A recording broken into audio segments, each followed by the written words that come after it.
Hello, dear students. I hope you all are keeping safe and fine at your homes. So, today let us continue with our short story B. Wordsworth, written by V.S.Naipaul. So, I request you all of you to take your textbook echoes with you, like before you're watching the video.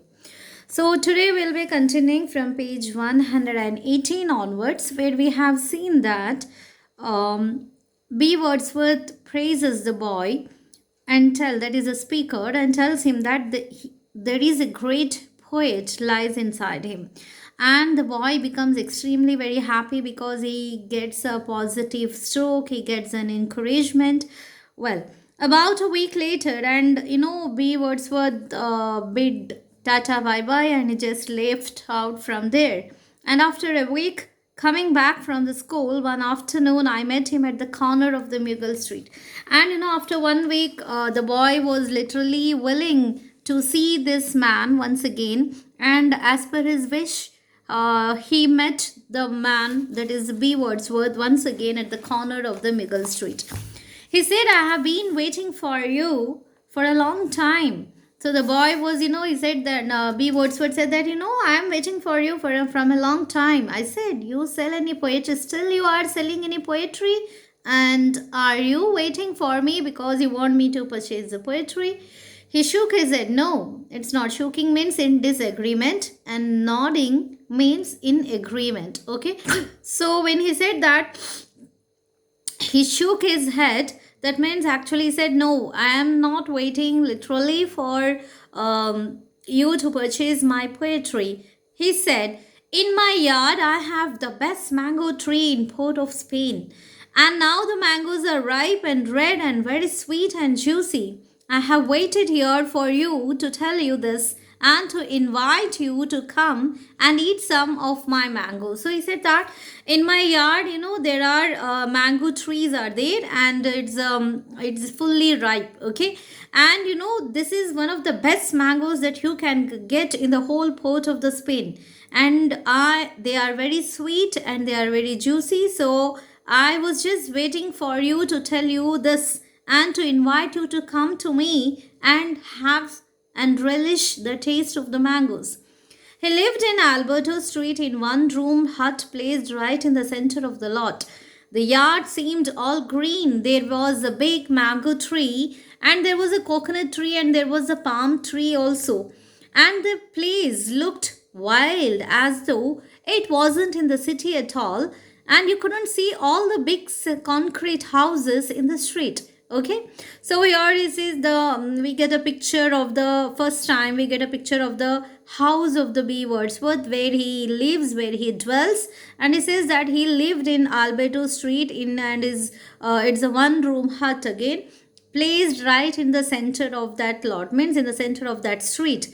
And the yard seemed all the green. And when someone entered into the yard of this B. Wordsworth house, you can see that everywhere it is completely covered with greenery, and there is a big mango tree, and there are full of mangoes. Obviously, they seem to be yellowish and reddish and ripe.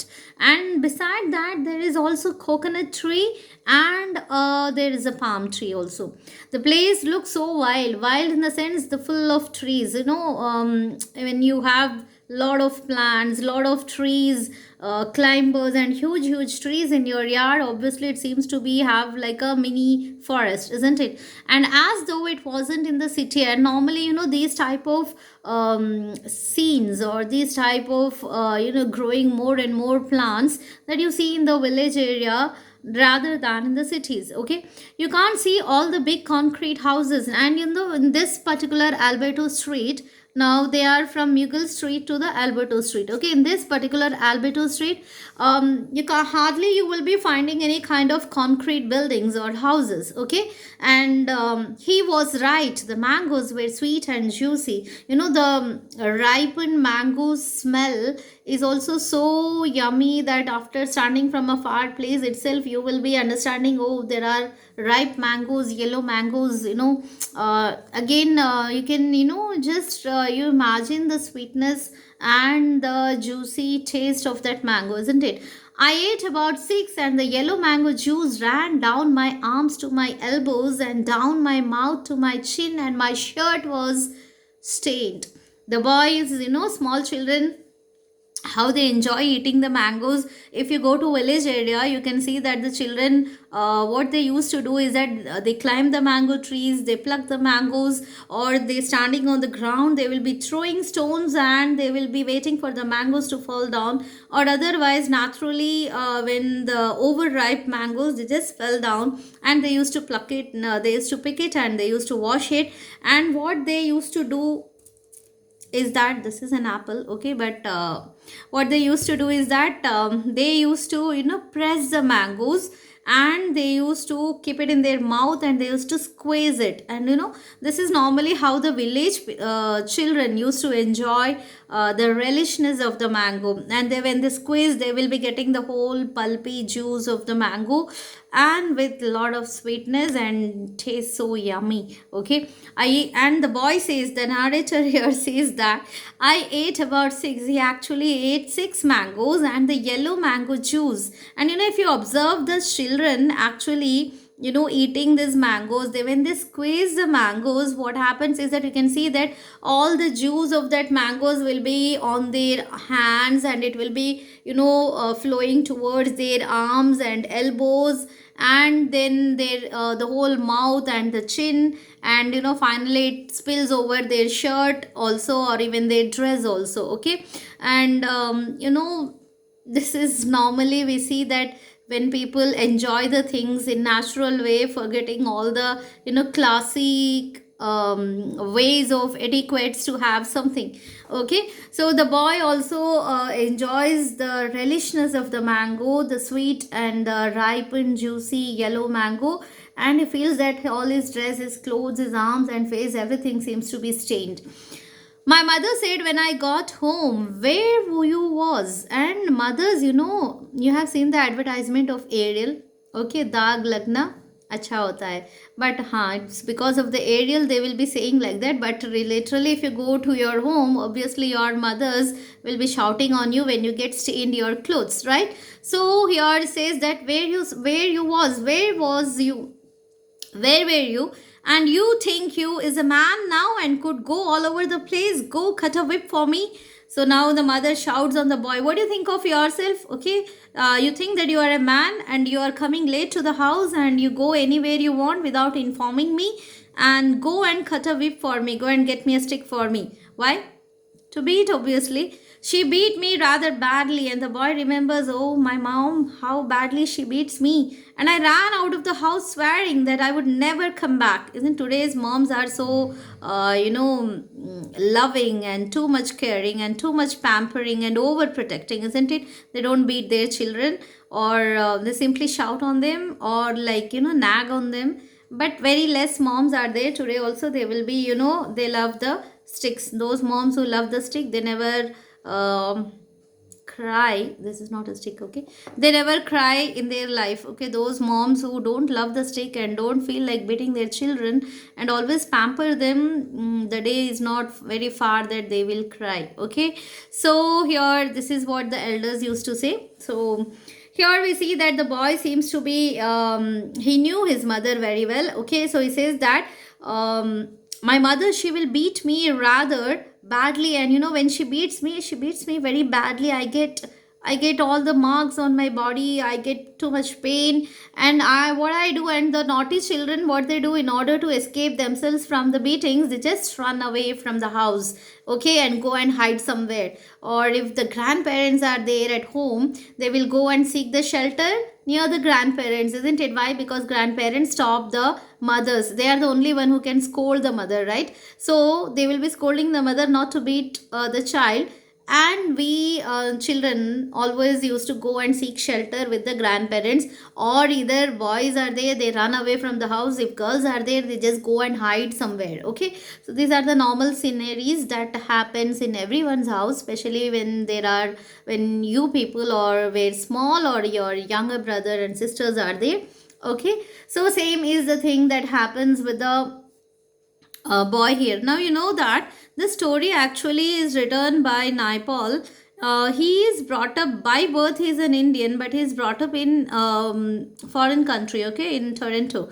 So when he's brought up there, but he's all from the way he explains the village, the way he explains, a village child or a child who eats mango in a very natural way, or the way all those activities that he explain here, like the mother beating and nagging on the child, shouting on the child, and the child running away. All these, actually, you must see that it's an Indian context, isn't it? It's an Indian village, Indian way of life, Indian people behavior and mannerisms. So we can very clearly come to know that inside that Indo-Anglican writer, more than the Anglican writer, there is an Indian writer itself. Okay, so all these explanations actually gives us that how much he loved his country,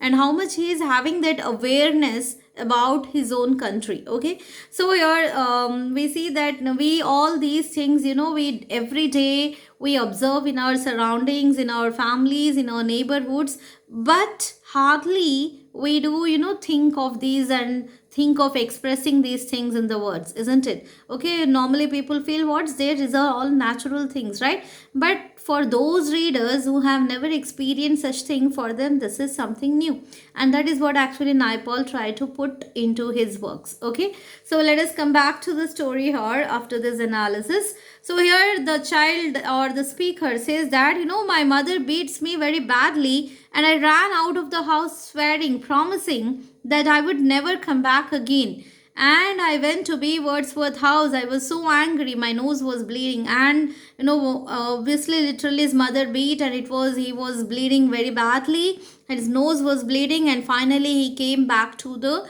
he was so angry with his mother, and he came back to B.Wordsworth house, because now for the boy there is only one shelter where he can hide, and where his mother cannot find him. Of course, his mother is not knowing about this house in the Alberto Street. Okay, so B.Wordsworth said, stop crying and we will go for a walk. So B.Wordsworth, like a good friend, try to console him and says that, oh, why are you crying? It's your mother has bitten, so it's okay, it's fine, sometimes it happens, so stop crying that. And we walked down, and he asked them, come on, let us go for a walk. Okay, so we walked down St. Clair's Avenue to the Savannah, and we walked to the race course. So that was a avenue or the place, street where they were walking. And B.Wordsworth said, now let us lie on the grass and look up at the sky, and I want you to think how far those stars are from us. Now he said that let's do one thing. Okay, now let us lie down on the grass. Okay, and we will be looking up at the sky, and what do you see at the sky? Obviously you will see the stars, okay, and the moon. So we'll do one thing, that we will be thinking and trying to find out how far those stars, what is the distance, how far those stars are from us. Okay, and whether we will be able to figure out that how far it is. I did as he told me, and I saw what he meant. He said that, yeah, the boy, of course, he had to divert his attention from this, and he was very sad, and he just want to come out of that.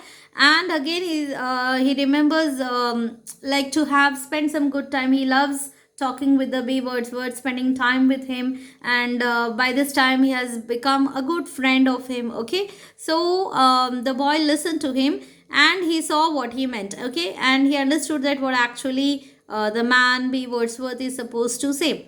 I felt like nothing, and at the same time I had never felt so big and great in all my life. Watching the stars lying down on the ground and looking at them for a long time, and trying to analyze or find out how much distance is there from the earth to the sky, to the stars, is something, they initially felt that that's nothing new. What is a big deal in that? Okay, everyone will do, I used to do, or I may did many times. But this time he had never felt that this is something big, finding out, discovery, and something that is great that he is experiencing. That's what I said, that we see so many things in our daily life, in our surroundings, and everything seems to be very common. but hardly we do observe and look into it or study that, or we try to experience it. A simple example I'll give you, that every day morning, you wake up and you see the sun rising, right? But mostly there is a time that you wake up after the sunrise. But or sometimes you might have also observed the sunrise or seen the sun rising, but you have never observed it so keenly, right? So when you observe it so keenly, you will be feeling that it is really the most pleasant experience that actually makes your day. I promise this. Okay, if you want, you can try it. So that morning chirping of the birds, the very calm and cool breeze, and that turning out of the night into day, and the rising of the sun, and slowly coming of the sun rays after some time, and feeling that warmth of the sun rays is something really a very very very pleasant experience. Okay, it actually makes your day, you feel so refreshed, you feel so energetic. And if you make some positive affirmations during this time, it's like, what you call sone pe suhaga, so you just love that. So this is the experience, it is there every day with us, but we hardly experience it and we hardly come to know more about that. So here the boy says that it was not a big deal for me that to lie down on the grass and look at the stars. Many times I have did says lying down on my terrace, I look up the stars. It's not a big deal, right? But I never felt that speciality of that thing when I did today. Okay, so he said that I forgot all my anger and all my tears and all the blows stopped everywhere, and I became so calm, so silent, and so a kind of relaxation, a kind of peace in my mind. When I said I was better, he began telling me the names of the stars. So when the boy said that he's feeling much better now, and the man, that is B.Wordsworth, started telling the names of the stars, different names of the stars. Okay, and I particularly remembered the constellation of the Orion, the hunter, though I don't really know why. And during this time, the child actually remembers, the boy remembers about the constellation of the stars, and he particularly remembers one name which he has already read somewhere or come to know by someone else or learned from someone else, and that is the name is Orion the hunter. And he don't know that what is the reason that he remembers that name at this context, or how it is connected to. I can spot Orion even today, but I have forgotten the rest. So he has learned, maybe he has learned many names of the stars. All the stars in the constellation have different names are given, right? Or names are there, and every name has some or other connection or link, and it has some meaning behind that. So but he don't remember all those things, but he remembered only one name, that is Orion the hunter. Okay, so we'll be stopping here today, and in the next video let us see what is the significance of this Orion the hunter, why the boy remembers, or why the narrator remembers, and what has happened next with the boy and the narrator in the coming video. Till then, take care of yourself, have a wonderful time, and do subscribe my channel.